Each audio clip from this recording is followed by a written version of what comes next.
babna wungkul gitu. Tabu sabaraha, tabu salapan langkung cenanya.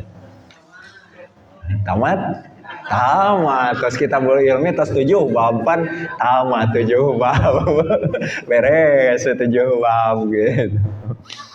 Tapi urang lebat heulanya supados ieu agak non kita melihat bab pertama siga kumaha ieu. Al babu ari bab al awalu anu kahiji. Fi fadlil ilmi dina martelakeun kautamian ilmu wat ta'limi sareng ngawulang wat ta'allumi sareng diajar wa syawahidihi sareng dalil-dalilna minan nakli tina dalil nakli wal akli sareng dalil akal. Jadi Imam Ghazali di bab ini akan menunjukkan keutamaan ilmu, keutamaan mengajar, dan keutamaan belajar beserta dalil-dalilnya, baik itu dalil nakli maupun dalil akli. Fadilatul ilmi. Bagian pertama tentang keutamaan ilmu. Syawahiduha. Ari pirang-pirang dalilna keutamian ilmu. Syawahidua minal qur'ani tina al-qur'an. Qauluhu eta dawuhan Allah azza wa jalla. Syahidallahu annahu la ilaha illa huwa wal malaikatu wa ulul ilmi qaiman bil qisti. Ini ayat Al-Qur'an yang pertama. Jadi dalil-dalil tentang keutamaan ilmu dari ayat Al-Quran. Yang pertama Imam Ghazali sampaikan surat Ali Imran ayat ke-18. Syahidallahu annahu la ilaha illa huwa wal malaikatu wa ulul ilmi qaiman bil qisti. Syahida nyaksi saha Allahu Allah annahu sayantosna kalakuan la ilaha teu aya anu hak diibadahan illa huwa angin ti anjeunna wal malaikatu sareng para malaikat wa ulul ilmi sareng para ahli ilmu bersaksi nate qaiman kajalmi anu ngadegkeun bil qisti kana keadilan. Jadi ayat ini menyampaikan bahwa Allah, malaikat dan ahli ilmu itu menjadi saksi bagi para penegak keadilan. Imam Ghazali menyampaikan fanzur, maka perhatikan ku anjeun kaifa bada'a subhanahu wa ta'ala. Kumaha Allah subhanahu wa ta'ala ngawitan binafsihi kalawan manten wasana sareng kadua kalian bil malaikati ku malaikat wasallasa sareng nilu kalian di ahlil ilmi ku ahli ilmu. Jadi perhatikan kata Imam Al-Ghazali dalam ayat ini Allah itu memulai pertama dengan Allah sendiri. Syahidallah gitu ya. Yang kedua wal malaikatu. Yang ketiga wa ulul ilmi. Jadi perhatikan bahwa Allah mengangkati tiga ini. Itunya sebagai saksi bagi penegak keadilan. Nah, kata Imam Ghazali wanahika makanya kapan ka anjeun bihadza kalawan ieu syarafan kamuliaan naonana syarafan kamuliaan wa fadlan sareng kautamian wa ijlalan sareng kaagungan wa naulan sareng kamuliaan. Jadi dengan menyebut tiga ini sudah cukup kata Imam Ghazali keterangan bagi kita tentang keutamaan ilmu.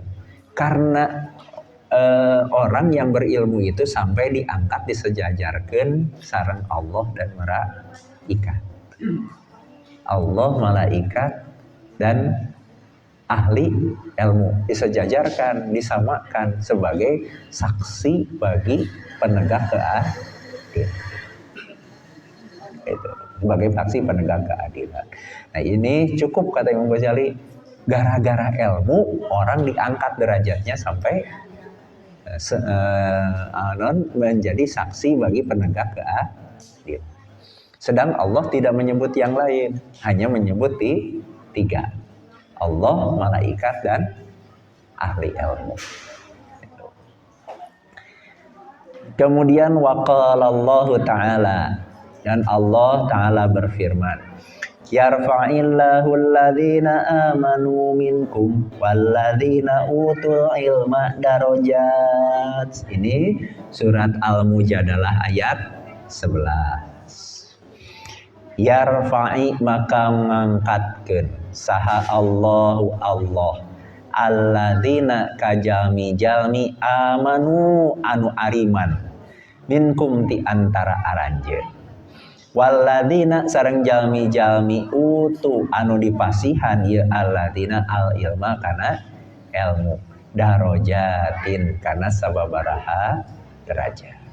Jadi di ayat yang ini disampaikan bahwa Allah akan mengangkat orang yang beriman dan orang yang berilmu beberapa derajat lebih tinggi daripada yang lain. Lebih mulia daripada yang lain, iman dan ilmu. Orang yang beriman dengan orang yang berilmu. Ini akan diangkat kemuliaannya oleh Allah lebih tinggi dari yang lain. Berapa derajat kemuliaannya lebih tinggi dari yang lain? Nah, dijelaskan waqala sareng tos nyarios saha Ibnu Abbasin, sahabat Abdullah Ibnu Abbas radhiyallahu anhuma. Mugi Allah ngaridoan aranjeuna nyata sahabat Abdullah sareng ramana Abbas. Kata sahabat Abdullah Ibnu Abbas, lil ulama'i eta tetep pikeun para ulama darajatun ari pirang-pirang derajat fauqal mu'minina saluhureun jalmi anu iman bisa ba'i mi'ati darajatin kalawan 700 derajat.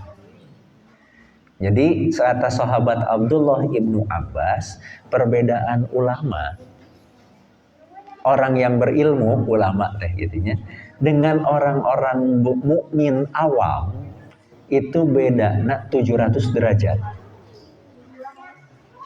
Lamun tangga mah, kalau itu tangga, ulama itu sudah di tangga ke 700 di atas, orang mukmin awam eta masih di tangga pertama. Masih di tangga pertama. Ma'ari jarak bainan darajataini antawis 2 derajat masiratu khamsi mi'ati amin eta sapertos perjalanan 500 tahun. Jadi kata sahabat Abdullah Ibnu Abbas, perbedaan orang berilmu dengan orang awam itu teh bedana 700 derajat. Jarak setiap derajat itu kalau akan kita tempuh, misalkan dengan jalan kaki atau naik kuda lah atau naik mobil, itu butuh waktu 500 tahun. Jadi kalau kita ingin menempuh berjalan, gitu ya, naik 1 derajat itu butuh waktu 500 tahun. Jadi mudah orang berilmu, lamun orang lompat lah gitu ya. Kita berlari mengejar orang yang berilmu, 1 derajat saja kita butuh waktu 500 tahun. Sebelum naik 1 derajat habis usia, habis umur gitu ya. rata-rata kita tonggoro 500 tahun, 100 tahun pun banyak yang tidak sampai. Jadi untuk naik 1 derajat, kalau kita ingin berlari ditaikkan gitu ya, dinaiki 100, itu butuh waktu 500 tahun. Dan ini 700 derajat, berarti 500 tahun kali 700, 350.000 tahun. Kalau ditaikkan. Tapi apa ini bisa dikejar? Bisa. Dengan usia kita yang ada sekarang? Bisa. Carana bil ilmi. Dengan ilmu. Kalau dengan ilmu naiknya cepat. Karena para ulama sampai ke 700 derajat itu juga bil ilmi. Mereka dengan ilmu. Mengejarnya dengan ilmu. Gitu. Mengejarnya dengan ilmu. Tuh. Jadi, nah kalau mengejarnya dengan ilmu mungkin tidak membutuhkan 350.000 tahun. Masalahna kantun masalah kalau kena urang katanya kaistiqomahan kita dalam menuntut ilmu. Nah, gitu. Dan tidak ada yang namanya putus asa. Di kitab Ta'limul Muta'alim itu diriwayatkan tentang ada santri ya, mulai belajar, disebutnya Ibnu Samanina Sanatan, seorang anak berusia 80 tahun. Kenapa disebut seorang anak? Karena baru mulai belajar. Tak di orang sedewasa apapun, cenanya lamun santri masih disebut budak santri, gitu. Kayak mun geus jadi santri karek jadi bapak, jadi naon gitu. Selama jadi santri mah budak santri weh cenah gitu. Seusia apapun juga. Nah ini ada yang baru mulai belajar dalam usia 80 tahun. Tapi di dalam riwayat kitab Ta'limul Muta'alim itu dia berhasil dalam belajarnya untuk kemudian mencapai derajat keulamaan. 80 tahun, orang tuh acan 80 tahun, masih panjang harapan. Masih panjang harapan kita, masih panjang. Tenang gitu. Tenang gitu. Nah, tapi yang dituntut oleh Allah kepada kita ya belajar. Keterbukaan orang sanggakeun kepada Allah. Allah bisa memberikan dengan cepat, Allah bisa memberikan dengan lambat. Gitu. Yang masyhur kisah Imam Ibnu Hajar. Bertahun-tahun belajar tetiasa sampai ingin pulang. Terus pamit kepada gurunya, pulang, di perjalanan istirahat, melihat batu ditetesi oleh air. Dilihat-lihat, ternyata batu yang begitu keras terkena air menetes terus-menerus berlubang. Nah, dapatlah pelajaran, batu yang begitu keras kalau ditetesi terus-menerus bisa berlubang. Saya juga yang sebegini lambat belajar, kalau mau terus belajar kayaknya bisa gitu. Akhirnya Imam Ibnu Hajar itu kembali lagi meneruskan pelajaran dan beliau mencapai derajat keulamaan. Imam Ibnu Hajar. Nah ya di bahasa Sunda mah sampai kemudian dari kisah ieu teh muncul babasan cikaracak ninggang batu, laun-laun jadi legok. Air yang menetes kepada batu pun membuat batu itu berlubang. Nah gitu. Ulah diteraskeun gini.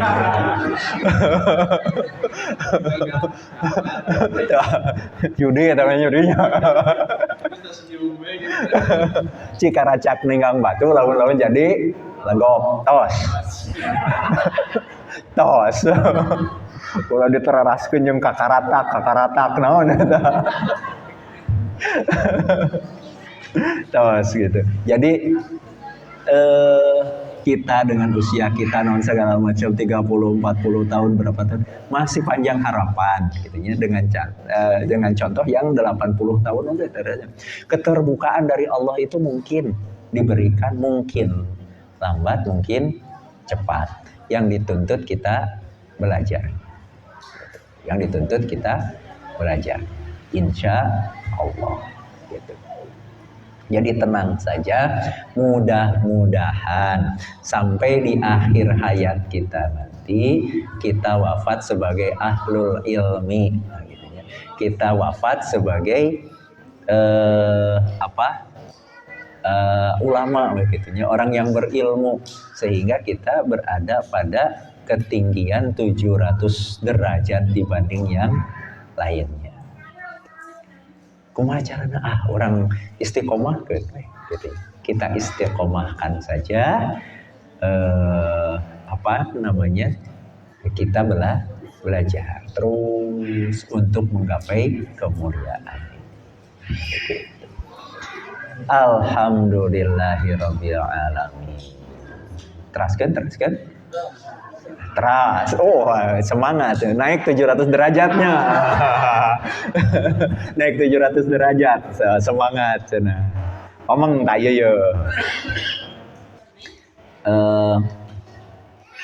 Maqala azza wa jalla sareng tos ngadawuh Allah azza wa jalla. Qul hal yastawil ladzina ya'lamuna wal ladzina la ya'lamun. Surat Az-Zumar ayat 9.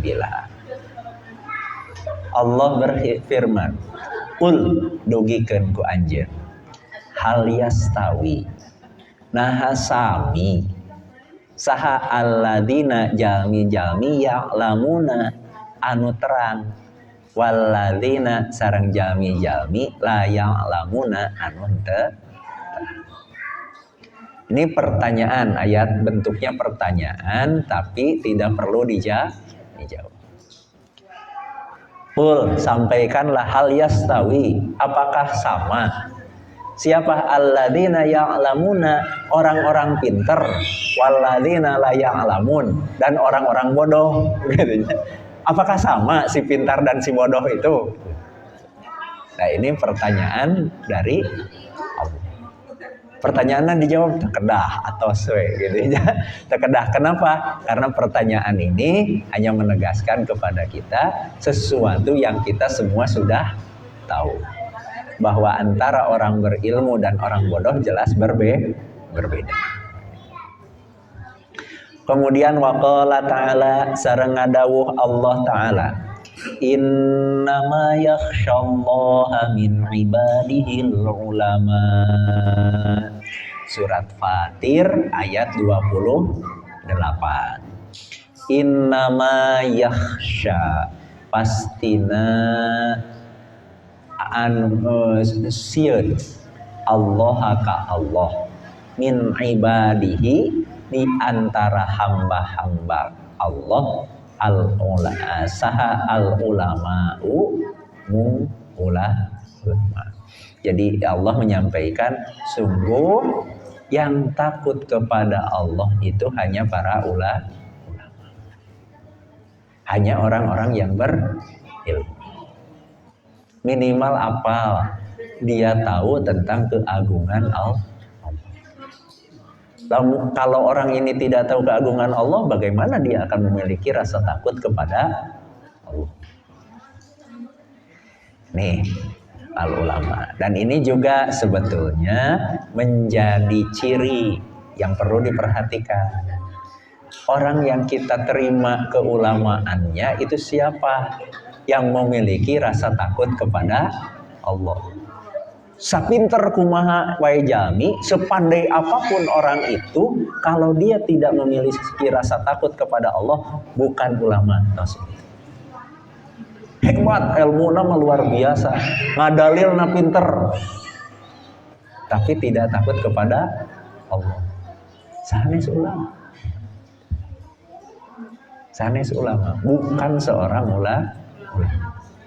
Jadi ukurannya itu rasa takut kepada Ini kita akan membedakan antara orang yang berilmu yang satu dengan orang berilmu yang lain. Mana orang berilmu yang memiliki derajat keulamaan dan mana orang berilmu yang tidak memiliki derajat keulamaan. Ukurannya rasa takut kepada Allah.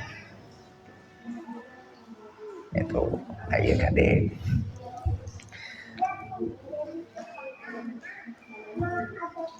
Kemudian waqala ta'ala sareng Allah ngadawuh Allah ta'ala qul kafa billahi syahidam baini wa bainakum wa man indahu ilmul kitab. Surat Ar-Ra'd ayat 43. Qul dugikeun ku anjeun kafa cekap billahi kalawan Allah naonana syahidan saksina baini antara kami wa bainakum sareng aranjeun waman sareng jalmi indahu anu eta di ieu jalmi ilmu kitabi ari ilmu tina kitab Allah. Di ayat ini sebetulnya berkaitan dengan apa? Berkaitan dengan orang-orang yang tidak mau mengakui kenabian Nabi Muhammad sallallahu alaihi wasallam. Nah, ketika sekian banyak orang kafir itu tidak mau mengakui kenabian Nabi Muhammad sallallahu alaihi wasallam, Allah menyampaikan, "Qul," katakan saja kepada mereka, "Kafa billahi syahidam baini wa bainakum wa man indahu ilmul kitab."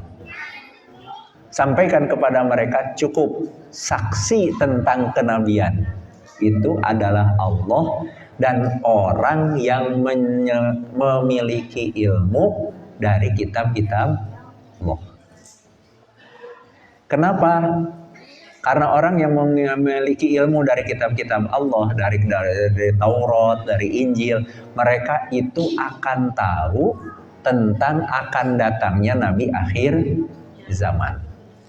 Kemudian ciri-ciri Nabi akhir zaman itu seperti apa?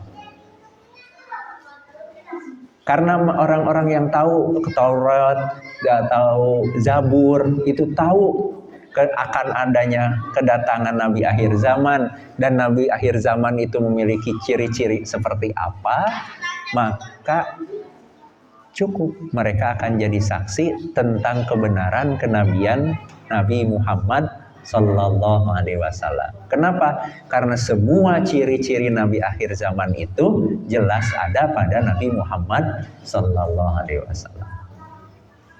Dan itu dibuktikan dalam berbagai riwayat. Itu ada Yahudi yang datang ke Nabi Muhammad ngetes gitu ya. Nabi Muhammad dites gitu. Dites untuk apa? Untuk membuktikan betul nggak Muhammad yang ini adalah Nabi akhir zaman. Dites oleh Yahudi dan terbukti benar. Nah, Yahudi yang ngetes ini pada masuk Islam. Pada masuk Islam. Nah, inilah orang-orang yang memiliki ilmu dari kitab Allah. Jadi mereka sudah bisa betul Nabi Muhammad itu tidak bohong. Ini buktinya dari kitab-kitab yang terdahulu. Jadi masalahnya apalagi ilmu lagi. Orang-orang yang tidak memiliki ilmu itu kalau ditanya zaman Nabi Muhammad, betulkah Muhammad itu Nabi atau Rasul akhir zaman? Bingung mereka. Kenapa? Karena mereka tidak tahu berita tentang ciri-ciri Nabi akhir zaman. Maka disampaikan cukup saksinya itu adalah Allah dan orang-orang yang mengetahui ilmu dari kitab yang terdahulu. Nah, kita ambil satu lagi lah, ieu anu luar biasa. Waqala ta'ala sareng Allah ta'ala ngadawu. Qala tos nyarios saha alladzi jalmi indahu anu di ieu jalmi teh dia alladzi teh ilmun aya ilmu ari ilmu minal kitabi tina kitab Allah. nyariosna ana ari abdi ati eta bakal ngadatangkeun ka anjeun bihi kana singgasana Ratu Bilqis. Jadi qalalladzi indahu ilmun minal kitabi ana atika bih. Ini kisah berkaitan pada zaman Nabi Sulaiman. Nabi Sulaiman akan kedatangan Ratu Bilqis dari negeri Saba. Kemudian Nabi Sulaiman meminta siapa yang bisa memindahkan singgasana Ratu Bilqis ke tempat Nabi Sulaiman sebelum Ratu Bilqis datang. Yang pertama Ifrit, jin Ifrit. Kata jin Ifrit, saya akan bisa datangkan singgasana Ratu Bilqis itu sebelum Nabi Sulaiman berdiri dari kursi. Itu kata iblis.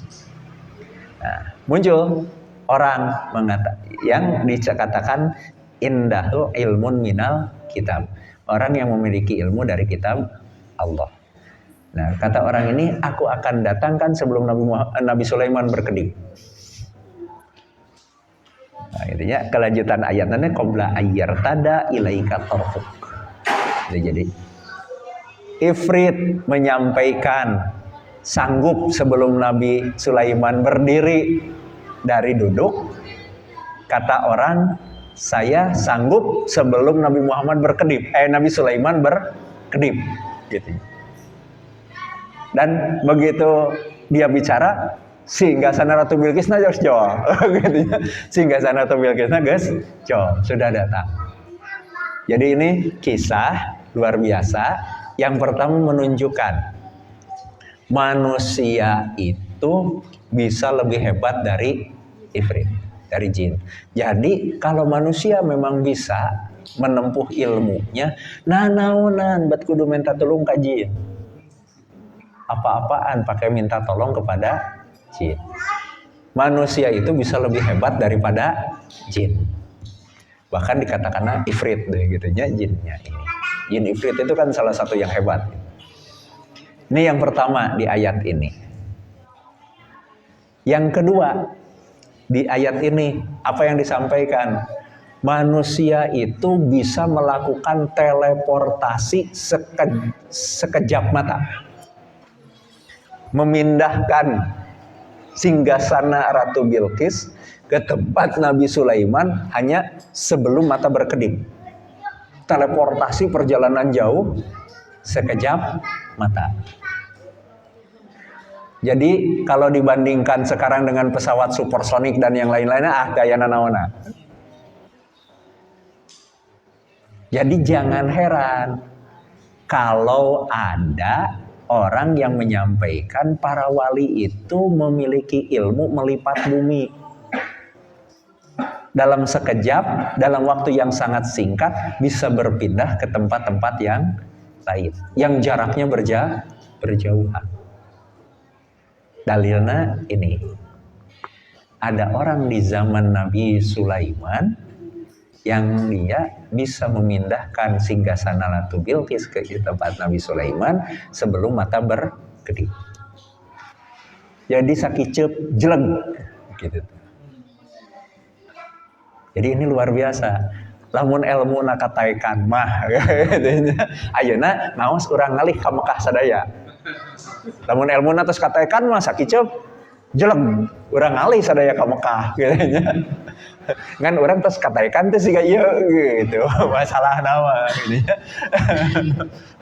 Nah, ini buktinya gitu. Zaman Nabi Sulaiman. Wardak sina tawaf gitu. Nah, jadi ini luar biasa. Nah, hanya siapa orang ini? Orang ini menurut satu riwayat namanya Ustum. Menurut riwayat yang lain namanya Asif bin Barkhoya. Itu riwayat yang lain namanya Asif bin Barkhoya. Kalau orang-orang yang sedang belajar ilmu hikmah gitu, pasti akan sangat kenal dengan nama Asif bin Barkhoya. Gitu ya. Nah ini seorang wali pada zaman Nabi Sulaiman alaihi salam. Zaman Nabi Sulaiman alaihi salam. Jadi kalau ada yang mengatakan manusia sakicep prawali bisa melakukan perjalanan sakicep jelek itu bohong, dia mendustakan ayat ini. Dia mendustakan ayat ini. Ayat ini menyampaikan dengan jelas Asif bin Barkhoya atau Ustum ini bisa memindahkan singgasana Ratu Bilqis ke Nabi Sulaiman sebelum mata berkedip. Itu teleportasi jarak puluhan mungkin ratusan kilometer. Ratusan kilometer. Jadi ini ya nanya urang kunaon teu tiasa nya teh jadi wali urang paling jadi wali murid gitu kan baru jadi wali murid acan jadi wali Allah gitu. Nah ini jadi ini dalilnya gitu ya. Lamun ada orang yang mempertanyakan tentang kisah-kisah wali yang bisa berpindah sekejap mata. Kalau kemudian ada yang mempertanyakan, bukankah Nabi Muhammad juga tidak melakukannya? Makanya wali bisa sakit seperti itu. Di ayat ini pun Nabi Sulaiman tidak melakukannya.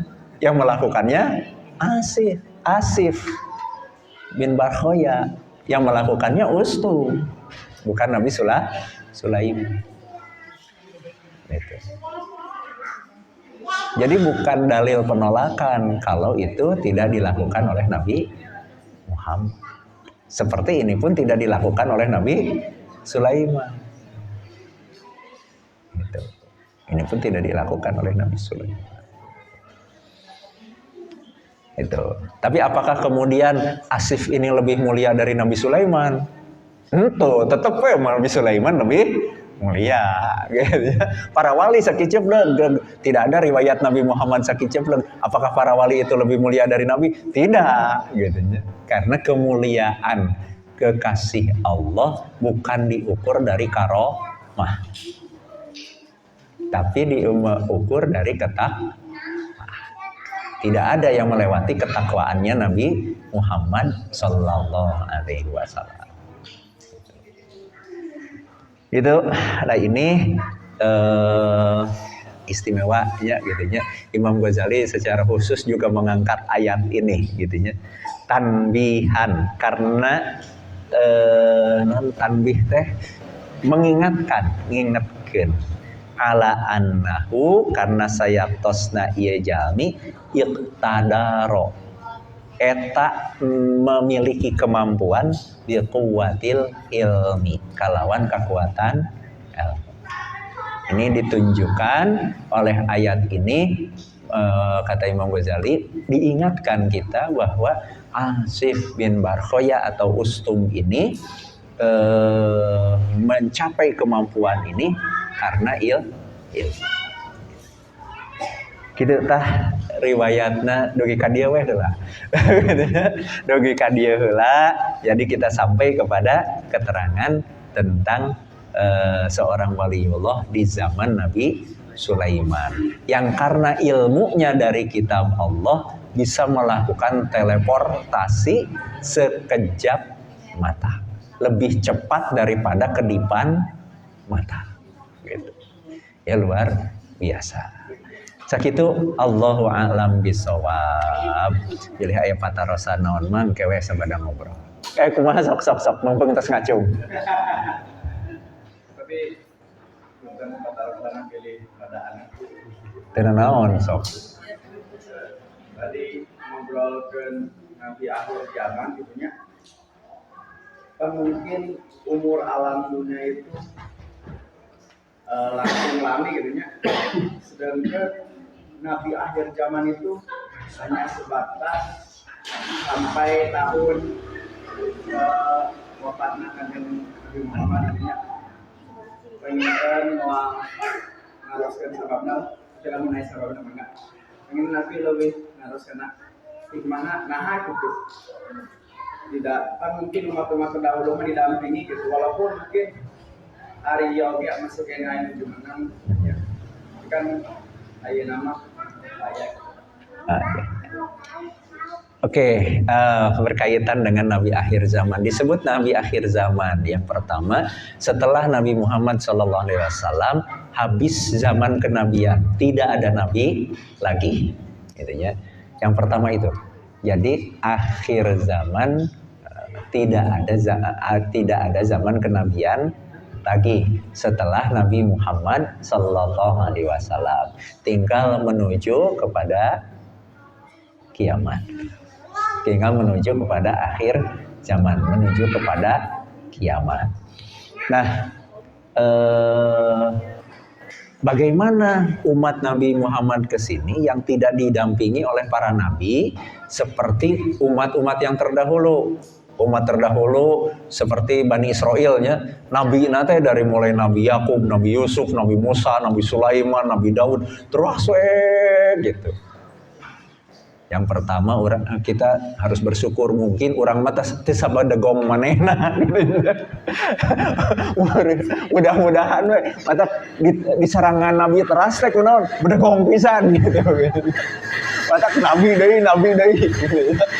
Bedegongna gitu nya. Beureun gitu mudah-mudahan we urang mah teu kedah di sarangan nabi teh karena urang mah teu sabedegong manehna gitu. Eta. Nah, tapi ada riwayat yang menyampaikan bahwa ulama umatku kata Nabi Muhammad itu ka'anbiya Bani Israil, seperti nabi bagi para Bani Israil. Jadi setelah Nabi Muhammad tidak ada nabi, dilanjutkan para pewarisnya, yaitu oleh para ulama. Yang kedudukan ulama umatnya Nabi Muhammad itu seperti para nabi bagi Bani Israil. Jadi tetap didampingi, tetap gitu. Hanya bagi Bani Israil itu statusnya nabi. Setelah Nabi Muhammad statusnya bukan nabi, tapi ulama umatku. Didampingi terus sampai akhirnya nanti. Gitu. Itu yang pertama.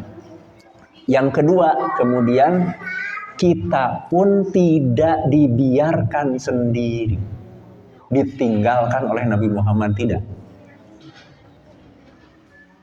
Kita tetap diaping, dijaring oleh baginda Nabi Muhammad Sallallahu Alaihi Wasallam. Walaupun baginda Nabi sudah meninggalkan alam dunia ini, sudah ada di alamnya yang lain. Ini berkaitan dengan apa? Di antaranya berkaitan dengan kalau kita membaca sholawat. Sholawat kita itu akan langsung disampaikan kepada baginda Nabi Muhammad Sallallahu Alaihi Wasallam. Dan baginda Nabi Muhammad akan membalasnya. Orang akan didoakan oleh Nabi Muhammad Sallallahu Alaihi Wasallam. Jadi kita terus akan dibimbing, akan terus oleh Nabi Muhammad itu diawasi gitunya. Yang kontak komunikasi kita dengan Nabi Muhammad itu dibuka dengan bacaan sholawat. Kita akan diaping, dijaring lah. Kalau bahasa Sunda mah diaping, dijaring oleh Nabi Muhammad itu dengan doa-doa beliau. Dan juga kita akan secara ruhani sebetulnya terus akan dibimbing oleh baginda Nabi Muhammad Sallallahu Alaihi Wasallam. Hanya yang perlu itu adalah secara ruhani kita berkontak dengan baginda Nabi Muhammad Sallallahu Alaihi Wasallam. Jalannya apa? Jalan berkontaknya itu salah satunya adalah sholat. Jadi harus karena sholawat itu langsung dihadapkan kepada baginda Nabi. Kalau kita bersolawat itu harus yakin bahwa kita itu berhadapan langsung dengan baginda Nabi. Maka sebagian ulama menyampaikan lamun sholawatan duduklah yang baik, duduklah yang sopan. Kenapa harus duduk baik dan duduk sopan? Karena sholawat kita itu langsung di hadapan baginda langsung dikontakkan dengan baginda Nabi, langsung dihadapkan kepada baginda Nabi. Mata kita nih generasi kita sekarang gitunya, anu telat sholat subuh kanyahoan ku baginda Nabi. Naon salawatna eueuh cenah pas subuh katanya. Datang-datang teh salawatna naon attahiyatu mubarakatuh salawatu thayyibatu lillah assalamu alayka. Nah, jam 8 cenah gitu. Batur mah assalamu alayka teh jam 5 cek Nabi Muhammad dia sih eta mah assalamu alayka jam 8 gitu nya. Oh, telat salat subuh nah gitu nya. Itu kanyahoan. Lamun heureuy mah istri-istri nu head ge kanyahoan ku kanjeng Nabi gitu nya. Sareuy mah eureung nama kanyahoanan naon? Geuning teh aya salawatna. Waktu salat teh aya salawatna, waktu salat aya salawatna, waktu salat aya salawatna. Oh, istri nuju hare head.